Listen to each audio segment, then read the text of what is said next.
Now, after clearing the jungle, here's how the banana is planted. Holes are dug a foot deep and 15 to 18 feet apart. A banana root or bit looking very much like a tree stump and weighing 3 to 5 pounds is planted in each hole. Each root has 2 or more eyes like the eyes of a potato. Here's how the root would look if you could see it in the ground. Each bud or eye on these underground stems can develop into a plant or a shoot with leaves. From these sprout many cord-like roots which grow in all directions. They absorb water and minerals from the soil. The first leaf appears above the ground 3 or 4 weeks after planting. Only the stronger shoots are allowed to grow. The others are cut away. In about 6 months, the plants are more than 10 feet high. And at 9 months, they are ready to blossom. About 10 months after planting, the flower has appeared at the top of the tall stalk, and as it grows, it turns downward. Small bananas soon appear. As the bananas grow, they turn upwards toward the light. At the end of about 14 months, the bunch is fully developed and ready to harvest. The stem which bears the bunch of fruit grows up through the center of the stalk and comes out on top. So you see, the young banana plant looks like a tree, but it is not a tree because there is no wood. The trunk or stalk consists only of overlapping leaf sheaths. And as you saw on the chart, each plant bears only a single bunch of bananas. Bananas are harvested the year round. The men usually work in teams of 3. One is called a cutter. And here is a team starting out to work.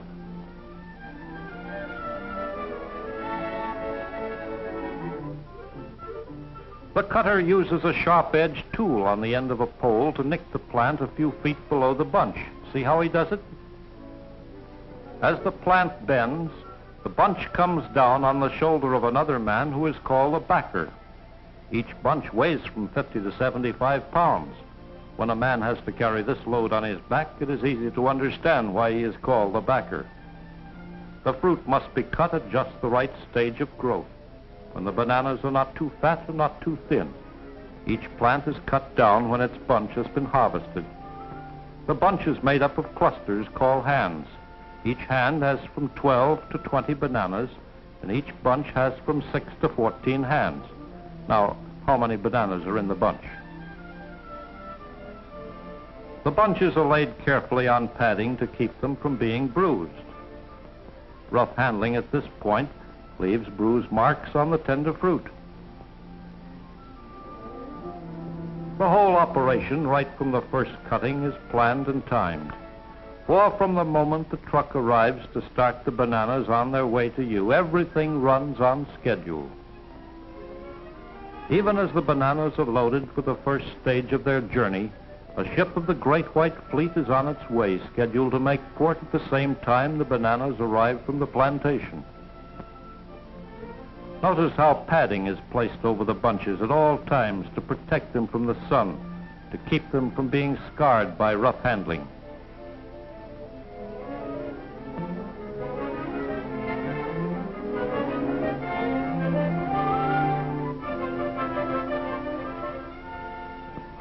Here is a tractor trailer on its way to a place on the plantation where each bunch of bananas will be washed and inspected before being loaded into freight cars for the trip down to the coast in the waiting steamship.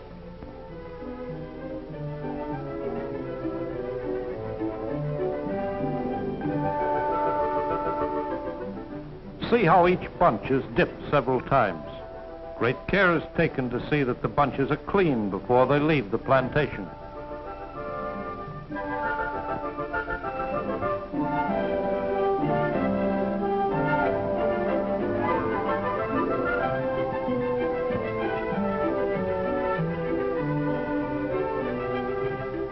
Now, as the bananas are loaded aboard the freight cars for the trip to the coast, and with banana leaves carefully protecting them from the sun, you might like to know the banana is one of the few fruits that loses its flavor if allowed to ripen on the plant. The banana must be cut green and ripened artificially. While we think of it as a hearty, everyday food, This is only because so much care is taken to see that it arrives on our tables in good condition. Even building a railroad to haul bananas through this tropical country is a story in itself. One of the first banana railways took 25 years to build only 100 miles of track.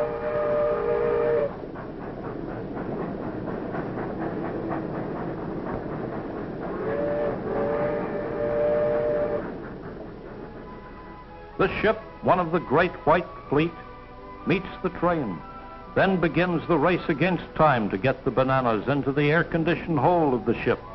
It is interesting to know that if it were not for fast transportation, bananas in North America and the rest of the world would be a rare delicacy, a fruit no one could afford to have or to buy. As workers carry the bunches to the conveyor belt, a man hacks off the end of each bunch with the same kind of knife we saw used on the plantation. Remember, it's called a machete.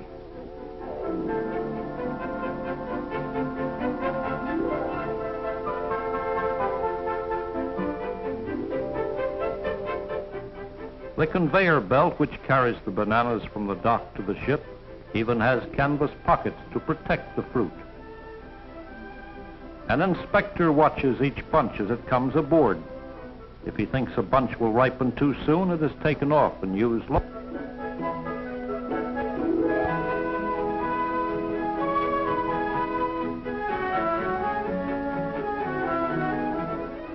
Now the ship is about ready to leave.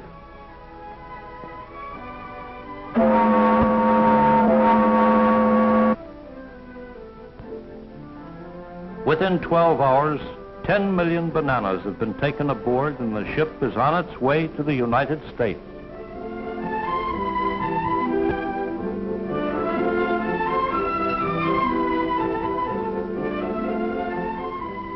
From New York, New Orleans, San Francisco, and other ports in the United States, bananas are shipped by rail across country in special cars that are kept cool in summer, warm in winter.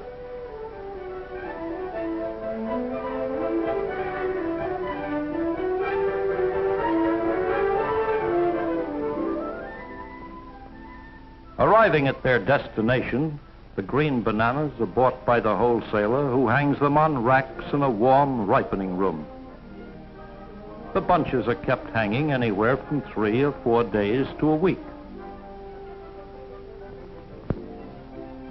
Now a bright golden yellow, the bananas are ready for market. The even temperature of the ripening room, between 60 and 68 degrees, plus proper humidity and ventilation, has brought out the full natural flavor of the fruit. He's cutting off what we call hands of bananas from the main stem. The color of the skin is a guide to ripeness. Some banana packers sort and grade the fruit for quality and ripeness. In some places you can buy bananas all dressed up in special banded packages, like this. The golden fruit is now ready for its final trip to your neighborhood market.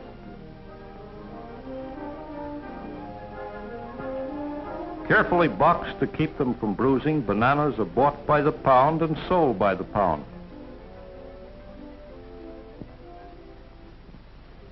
Does this look familiar? Ah, they've caught her eye.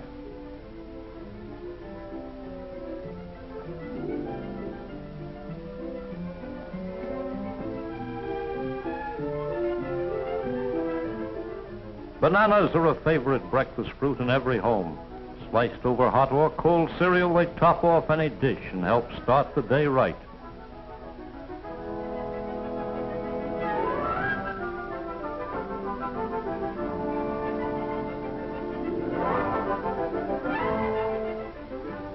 School cafeterias that cooperate with state and federal agencies in providing balanced lunches for children report bananas are among the most popular and best-liked fruits that are served.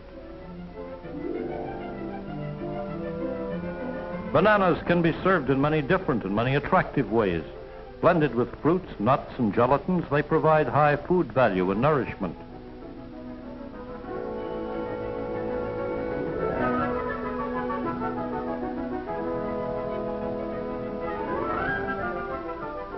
Many of us enjoy a mid-afternoon snack when it's a healthful banana milkshake.